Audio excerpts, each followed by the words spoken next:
Chapter 12. The Subconscious Mind, the Connecting Link. The 11th Step Toward Riches.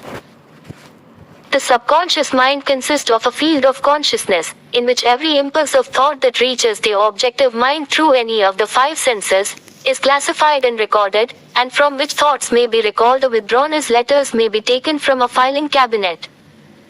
It receives, and files, sense impressions or thoughts, regardless of their nature.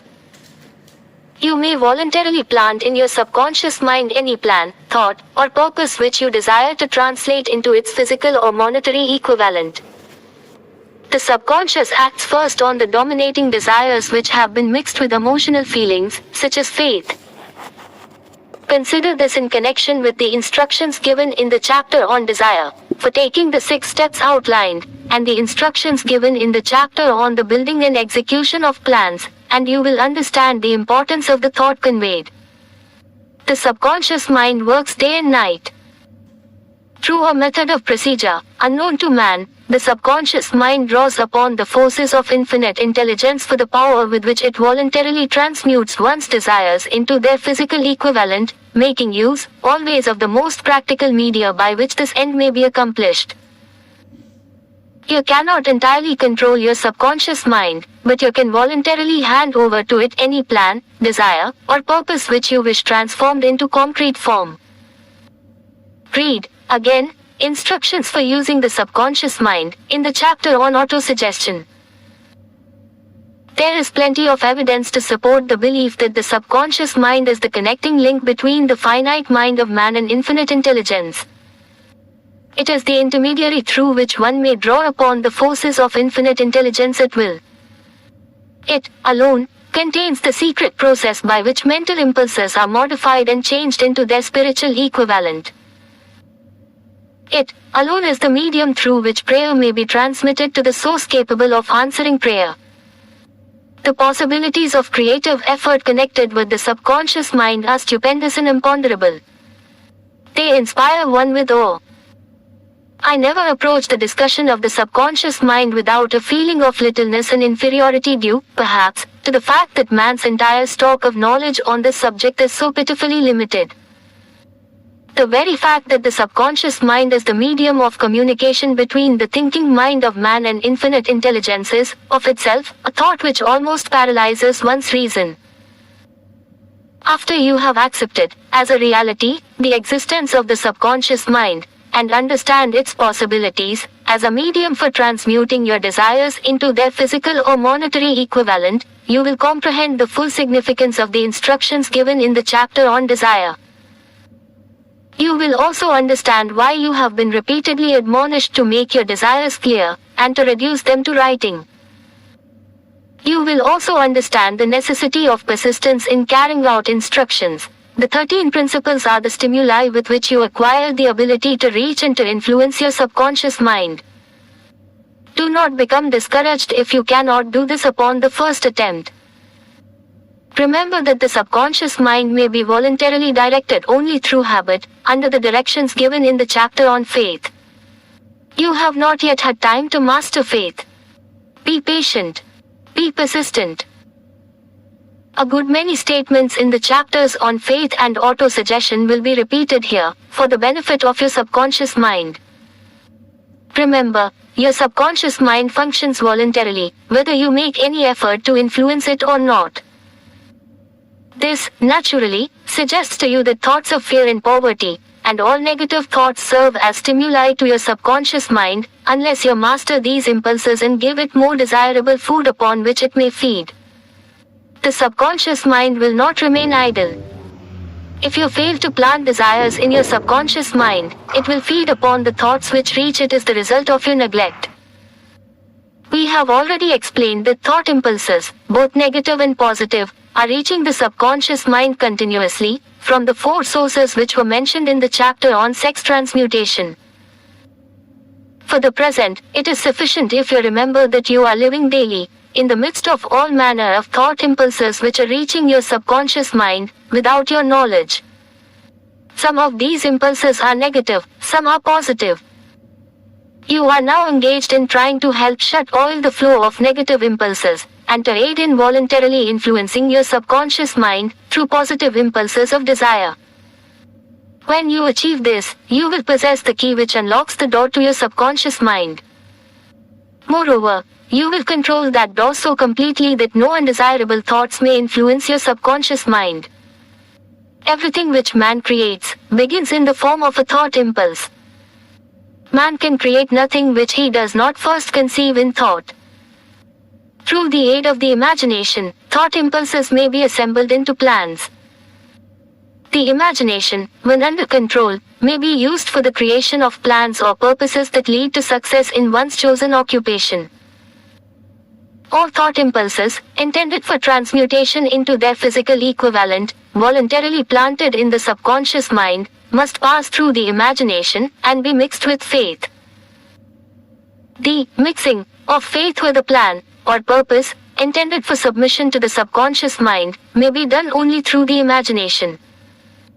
From these statements, you will readily observe that voluntary use of the subconscious mind calls for coordination and application of all the principles. Ella Wheeler Wilcox gave evidence of her understanding of the power of the subconscious mind when she wrote, "You never can tell what a thought will do in bringing you hate or love, for thoughts are things, and their airy wings are swifter than carrier doves. They follow the law of the universe, each thing creates its kind, and they speed at the track to bring you back whatever went out of your mind."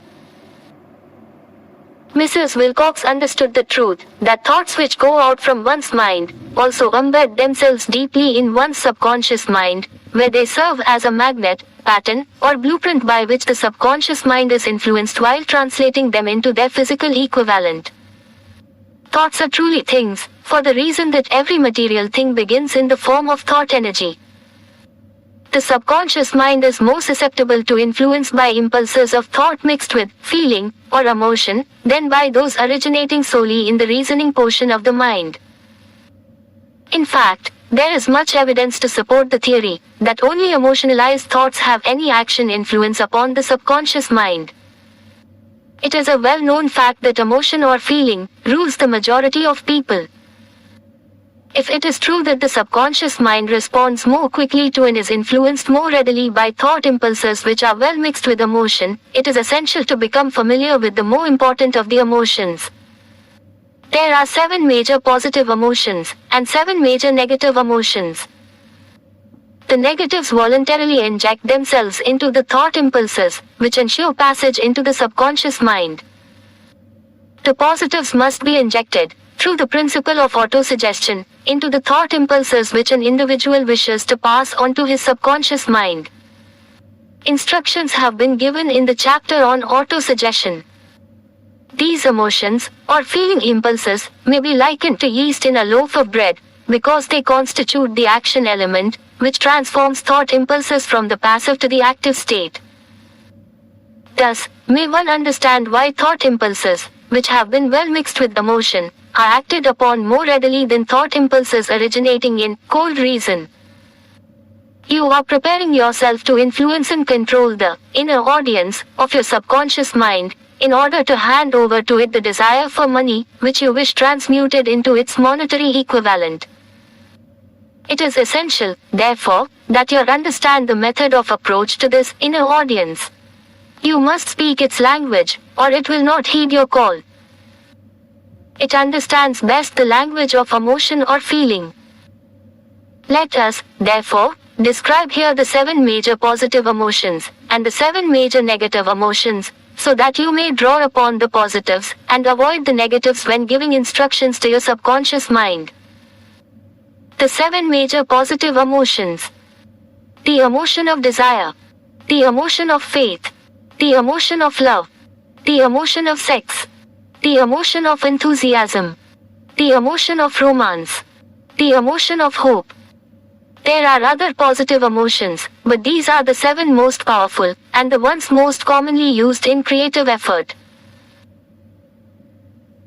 Master these 7 emotions, they can be mastered only by use, and the other positive emotions will be at your command when you need them. Remember, in this connection, that you are studying a book which is intended to help you develop a money consciousness by filling your mind with positive emotions. One does not become money conscious by filling one's mind with negative emotions. The 7 major negative emotions to be avoided. The emotion of fear. The emotion of jealousy. The emotion of hatred. The emotion of revenge. The emotion of greed. The emotion of superstition. The emotion of anger. Positive and negative emotions cannot occupy the mind at the same time. One or the other must dominate. It is your responsibility to make sure that positive emotions constitute the dominating influence of your mind. Here the law of habit will come to your aid. Form the habit of applying and using positive emotions. Eventually, they will dominate your mind so completely that the negatives cannot enter it. Only by following these instructions literally and continuously can you gain control over your subconscious mind. The presence of a single negative in your conscious mind is sufficient to destroy all chances of constructive aid from your subconscious mind. If you are an observing person, you must have noticed that most people resort to prayer only after everything else has failed. Or else they pray by a ritual of meaningless words.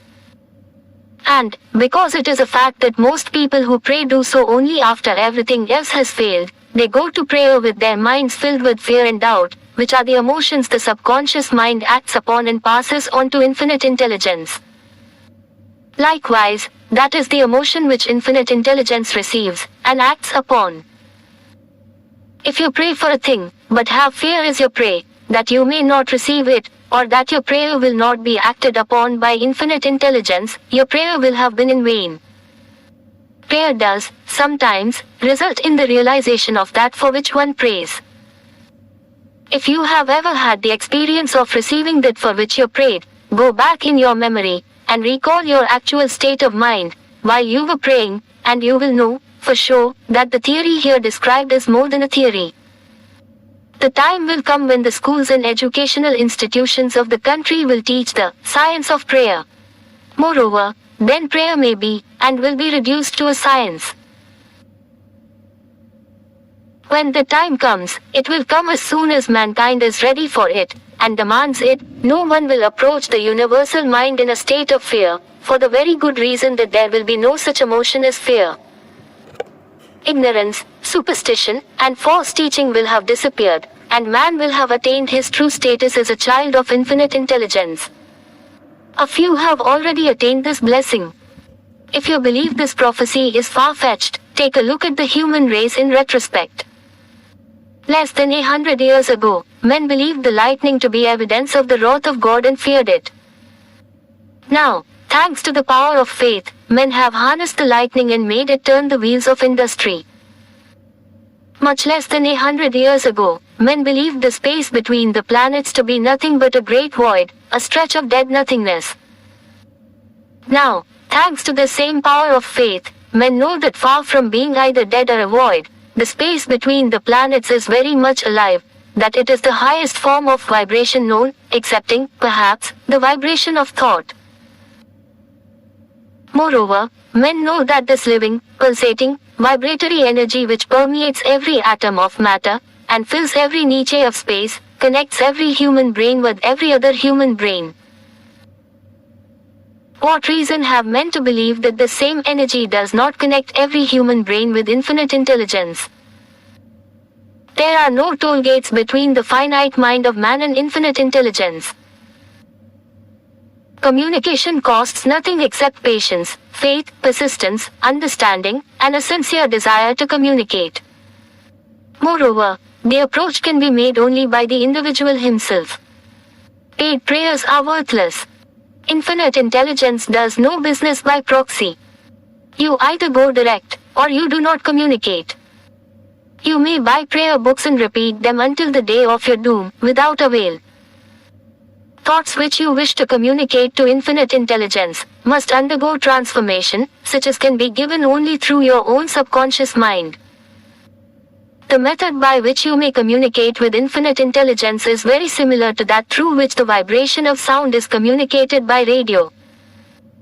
If you understand the working principle of radio, you of course know that sound cannot be communicated through the ether until it has been stepped up, or changed into a rate of vibration which the human ear cannot detect. The radio sending station picks up the sound of the human voice, and scrambles, or modifies it by stepping up the vibration millions of times. Only in this way, can the vibration of sound be communicated through the ether. After this transformation has taken place, the ether picks up the energy which originally was in the form of vibrations of sound, carries that energy to radio receiving stations, and these receiving sets step that energy back down to its original rate of vibration so it is recognized as sound. The subconscious mind is the intermediary, which translates one's prayers into terms which infinite intelligence can recognize, presents the message, and brings back the answer in the form of a definite plan or idea for procuring the object of the prayer. Understand this principle, and you will know why mere words read from a prayer book cannot and will never serve as an agency of communication between the mind of man and infinite intelligence. Before your prayer will reach infinite intelligence, a statement of the author's theory only, it probably is transformed from its original thought vibration into terms of spiritual vibration. Faith is the only known agency which will give your thoughts a spiritual nature. Faith and fear make poor bedfellows. Where one is found, the other cannot exist.